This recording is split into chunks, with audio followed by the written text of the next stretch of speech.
Hello and welcome to my channel Simple Science. In this video we are going to see the second part of chapter 5 light energy. In this part we are going to see the laws of refraction and refractive index. So let us start. Laws of refraction. What is refraction? In first part we have seen what is refraction. Now we are going to see what are the laws which are related to refraction of light. The first law, there are two laws. The first law states that the incident ray, the refracted ray and the normal at the point of incidence all lie on the same plane. Yes, the incident ray, refracted ray and normal at the point of incidence lie on the same plane. This is first law of refraction. The second law of refraction states that the ratio of sine of angle of incidence. What is sine? Now sine, cos, tan, all these are trigonometric ratios which you will study in maths. Sine, about sine, cos, tan. So we are going to take the sine of angle I. Sine, the ratio of sine of angle I to sine of angle R is constant for a given pair of media. Okay, and this constant is called the refractive index, denoted by letter mu, of the second medium with respect to first medium. So this is second law of refraction. This is also called Snell's law because it was given by scientist Snell. Now, refractive index. What is refractive index? Refractive index is nothing but the ratio of sine I to sine R, which is constant for a given pair of media. So refractive index mu of second medium. Here the second medium is glass and the first medium is air. So refractive index of glass with respect to air will be equal to sine I upon sine R. So mu denotes refractive index of second medium with respect to first medium, which is equal to sine I upon sine R. Now here the second medium is glass. So refractive index of glass with respect to air is sine I upon sine R.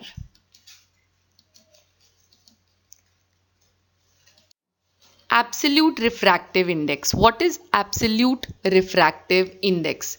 Now absolute refractive index is the refractive index of any medium with respect to air. Refractive index of any medium with respect to air, and it is taken as the ratio of speed of light in air to speed of light in the given medium. Speed of light in air or vacuum, you can say, because speed of light in air and vacuum both are same, and that is 3 into 10 to the power 8 meter per second. So absolute refractive index is nothing but ratio of speed of light in air or vacuum to speed of light in that medium. So now here the medium is glass and the other one is air. So refractive index of glass with respect to air is C upon V, where C denotes speed of light in air or vacuum and V denotes here speed of light in that medium, that is glass. Now you know the values of speed of light in air and glass. We have done this in the last video, first part of the chapter 5 light energy.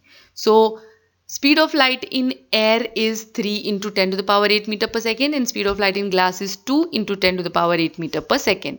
So these values will get cancelled and you will get only 3 upon 2. Now 3 upon 2 is how much? 1.5. So yes, refractive index of glass is 1.5 with respect to air. Or you can say absolute refractive index of glass is 1.5. Okay, now refraction through a glass slab. A simple experiment to show how refraction takes place in a glass slab or through a glass slab. So for that you have to take a glass block or a glass slab, place it on a white sheet of paper, mark the outline of the glass slab as PQRS. Okay, and then remove the glass slab, draw a normal at any point on interface PQ, and then draw an incident ray at an angle of incidence I. Suppose you take I as 20 degree or 30 degree. Okay, so draw an incident ray. Okay, now what you have to do, you have to place 2 pins on this ray. 2 pins, paper pins, thin paper pins on this incident ray. So this is your incident ray, and then you have to look through surface SR. From this surface you have to look through the image, and you have to place one more pin in such a way that all the 3 pins look in one line, appear in one line. That means they are coinciding, one is behind the other. So you will be able to see only one pin, and then place one more pin so that all the 4 pins are in one line, one behind the other. So you are able to see only one pin. Now join these 2 points and extend the ray. This is your emergent ray, the ray which comes out of the glass slab. Where is the refracted ray? Yes, refracted ray you will get when you will join these 2 points. So this is the refracted ray. And this is the angle of refraction, the angle between the refracted ray and the normal. Now, lateral displacement. What is lateral displacement? Next term.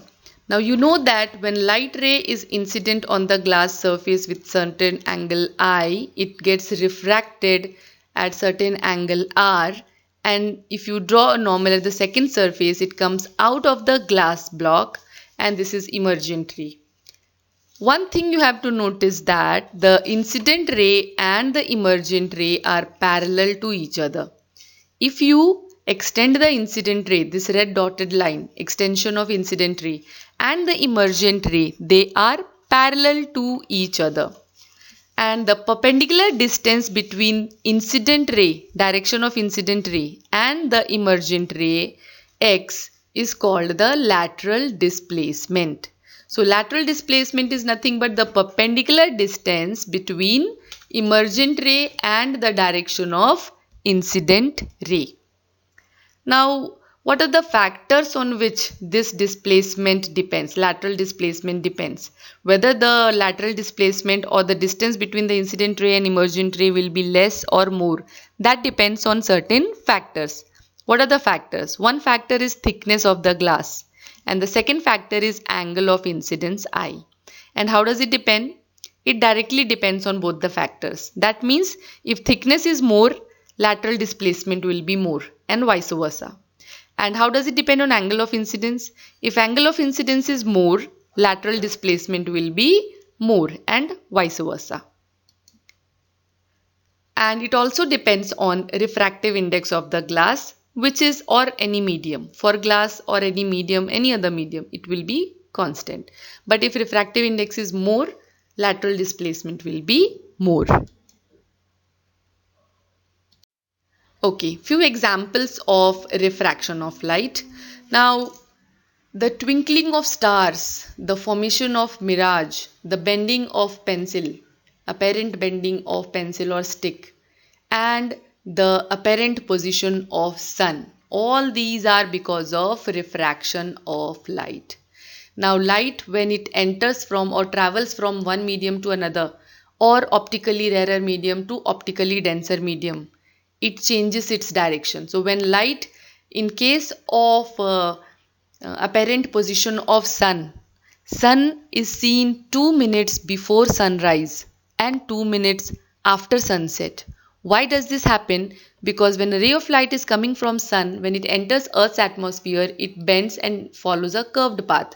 But for an observer, it appears to be coming in a straight line. So it appears to be above the horizon, or it is seen before it rises, 2 minutes before it rises. So an apparent bending of stick or pencil we have already seen in first part. Similarly, mirage formation also happens because of refraction of light, and apparent change in position of star or twinkling of star also happens because of refraction of light. So this is all for today, or this is all for this video. In the next video we are going to see refraction through a prism. So till then, bye bye and take care.